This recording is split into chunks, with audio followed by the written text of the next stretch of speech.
जी dear 9 class students, आज अपन करते हैं क्वेश्चन नंबर 3 एक्सरसाइज 5.1 का यूक्लिड्स ज्योमेट्री का। इसमें कहा गया है consider two postulates given below. पहला है given any two distinct point A and B there exist a third point C which is in between A and B. ये तो पहला है। दूसरा है there exist at least 3 points that are not on the same line. अब क्या इसके आधार पर अपने से 3 चीजें पूछी हैं। ये 2 पोस्टुलेट्स दिए हुए हैं।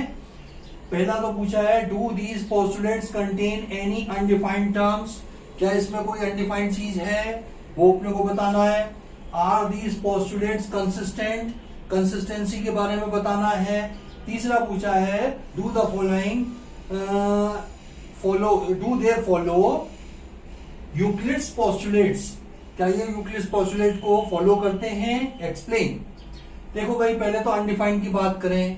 अनडिफाइंड जरा सी पॉइंट वाले को पढ़ो। क्या दिया हुआ है? Given any 2 point A and B there exist a point C which is in between A and B. देखो भाई, ये ए है, ये बी है। सी पॉइंट अपने को पता नहीं है कि on the line A B है या above the line A B है या below the line A B है। C is point undefined. It is not clear that the point C is on the A B, above A B और below A B. ये तो पहले part का जवाब हो गया। दूसरा पूछा है कि ये कंसिस्टेंट है या नहीं है। कंसिस्टेंट समझ लो। इनकंसिस्टेंट अपन उसको कहते हैं जिसकी मदद से किसी एस्टेब्लिश्ड आइडेंटिटी या रूल को अपन कंट्राडिक्ट कर सके। ऐसा इसमें कोई है नहीं। इसकी मदद से कोई आइडेंटिटी, कोई मैथमेटिक्स का रूल कंट्राडिक्ट नहीं हो रहा है। Yes, they are consistent. Suppose algebraic identity किसी से कंट्राडिक्ट हो जाए या पाइथागोरस थ्योरम कंट्राडिक्ट हो जाए, तो ऐसा कोई रूल तो ये है नहीं, तो इसलिए दीज आर कंसिस्टेंट। कंसिस्टेंट हो गया। अब तीसरी बात ये कह रहे हैं, क्या ये यूक्लिड्स पोस्टुलेट्स को फॉलो करते हैं?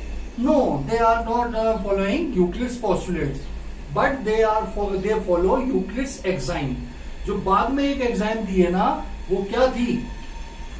One and only one line can pass through 2 distinct point. यहां पर क्या कहा है, जरा सेकंड वाले को पढ़ो। इसमें कह रहे हैं there exist at least 3 points that are not on the same line. Same line पे नहीं होने के लिए कम से कम 3 पॉइंट होने चाहिए, यानी कि दो पॉइंट तो जो होंगे ना, वो तो ऑलवेज सेम लाइन पे होंगे।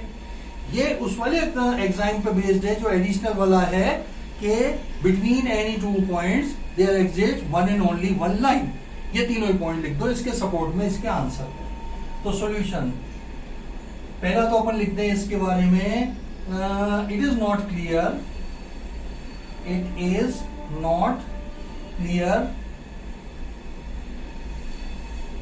That the point C is on the line AB or above the line AB or below the line AB। ये तो पहले पार्ट का जवाब हुआ कि ये किसी कोई अनडिफाइंड चीज है क्या, तो अपन ने सी पॉइंट के बारे में एक्सप्लेन कर दिया। दूसरा देखिए, कंसिस्टेंट हैं। Yes, these are postulates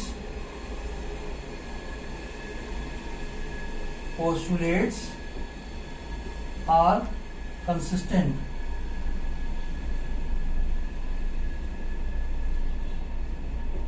as they do not contradict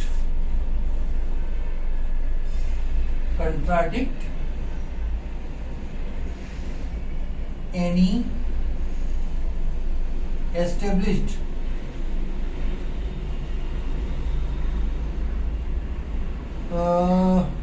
law or identity।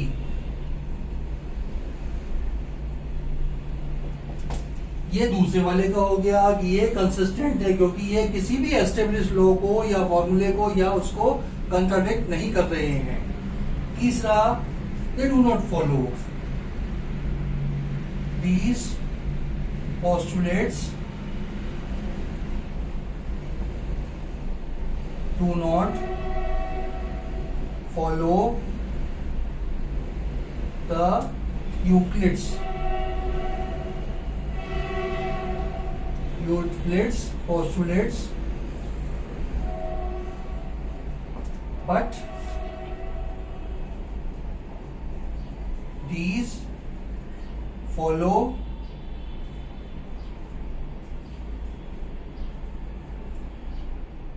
Euclid's axiom. कौन सी? one and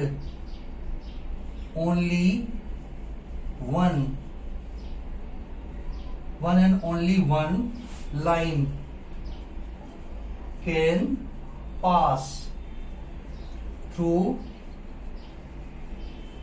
two distinct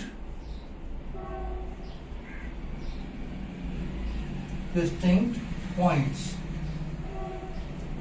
क्योंकि ये कह रहे हैं कि कम से कम 3 पॉइंट ऐसे होने चाहिए जो एक लाइन पर नहीं होंगे, तो इसका मतलब 2 पॉइंट ऑलवेज एक लाइन पर लाई करेंगे, तो ये वाले इस एग्जाम को फॉलो करती है।